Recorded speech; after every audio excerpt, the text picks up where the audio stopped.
Сенен артында. Түркияда интернет істемей тұр. Қара кесектің аппағы менің қойып бастайын ба деп. Қара кесекке бостандық. Менің сүйікті рэперімді ұстап кетті деп. Бүтін Стамбулда WhatsApp, Telegram, YouTube ешқайсы істемей тұр. VPN-мен дәлдағы отырып. Әлеуметтік желіге кіріп. Ағайын, бүгінгі айтатын тақырып қара кесек жайлы емес. Бір құжаттарды көрсетейін деген сіздерге. Мына Әлімнұр Тұрғанбайдың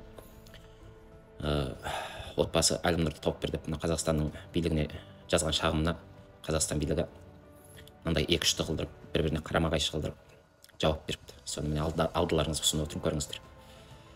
Бір құжатта Қытайдың өзі Әлімнұр Тұрғанбайдың Қытай Халық Республикасының азаматтығынан шыққанын ресми түрде мойындап отыр. Ал екінші құжатта сол Қытайдың өзі өз қағазын жоққа шығарып, Әлімнұрға қос азаматтық деп бәле жауып босатпай ұстап отырды.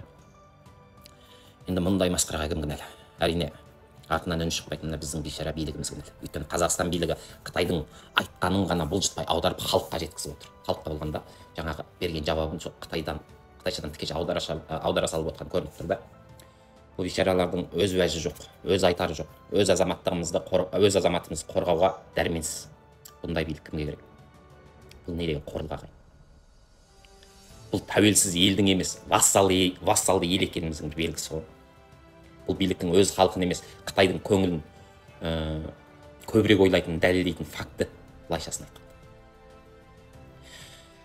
Бауырлар, ойланайықшы. Егер бүгін Әлімнұрды қорғап қала алмасақ бар ғой, ертең бар. Мынаулар үндемейді екен, кез келгеніміздің тағдырымызды дәл осындай Қытайдың қолына кетуі мүмкін. Жақсы екен, мына жуас түйе жүндегенге жақсы деп. Қазақтың баласы Қазақстанда жүріп, Қытай түрмесінің тұтқынына айналып отыр. Міне бұл нағыз ұлттық трагедия.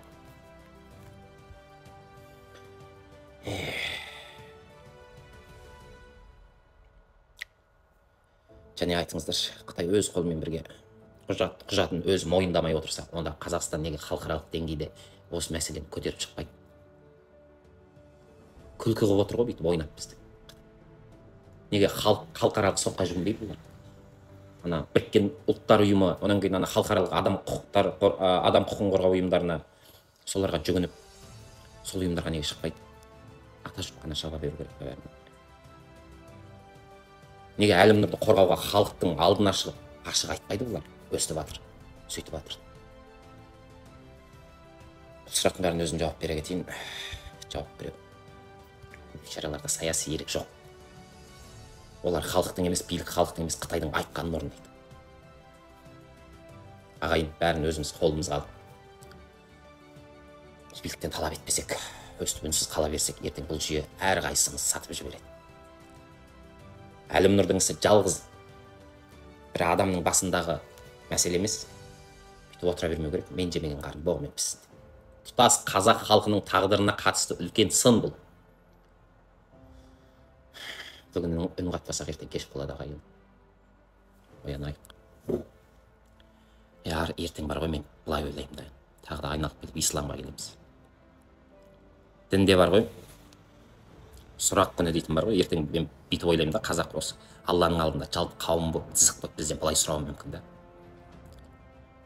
Қазақ депші, мен саған бүтін дүние халқына бермеген ырзық, нәпақа бердім.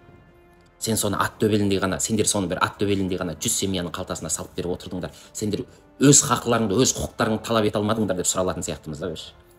Ысырап етіп отырмыз ғой былайшасын. Оян қазақ, ойлан қазақ. Кеш болады. Ойланайық. Қараңыздар, мына жындылардың жауап беріп отқан.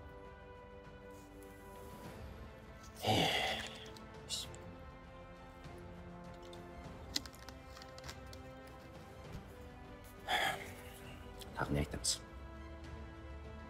Айтпақшы, мына YouTube, Google'дың істемей тұрған мына жақта Измирде бар. Екі полицияны атып кетіпті. Полиция басқармасында көтерілісшілер дейді. Сосын Стамбулда тағы бір көтеріліс болып жатыр екен. Халық бізден ояуда бұлар, шығады кәдімгідей, қорықпайды. Сөзімше, ой деп менсінбейміз. Түріктер қазақтардан әлде қайда саяси сауатты ғой. Оянбасаң кеш болады. Саяси сауатсыз халық құл болуға лайықты дейді. Шаршап кеттім өзі, айта беріп. Секеңнің Секең Алла күш қуат берсін. Жалғыз миллион қазақтың арасынан сараланып шыққан жалғыз қазақ сол өзі. Ерінбей жалықпай айтады. Айтайын дегенім осы. Сау саламатта болыңыздар. Әлімнұр Тұрғанбайдың босатылуын талап етіп видео челлендж жасаңыздар, шығыңыздар. Мына Талғарда тағы бір баланы ұрлап алып кетіп, енді жұрттың, жалпы қазақтың көңілін соған аударып жатыр ғой. Бірақ күнде шешілетін проблема бұның барлығы бар ғой.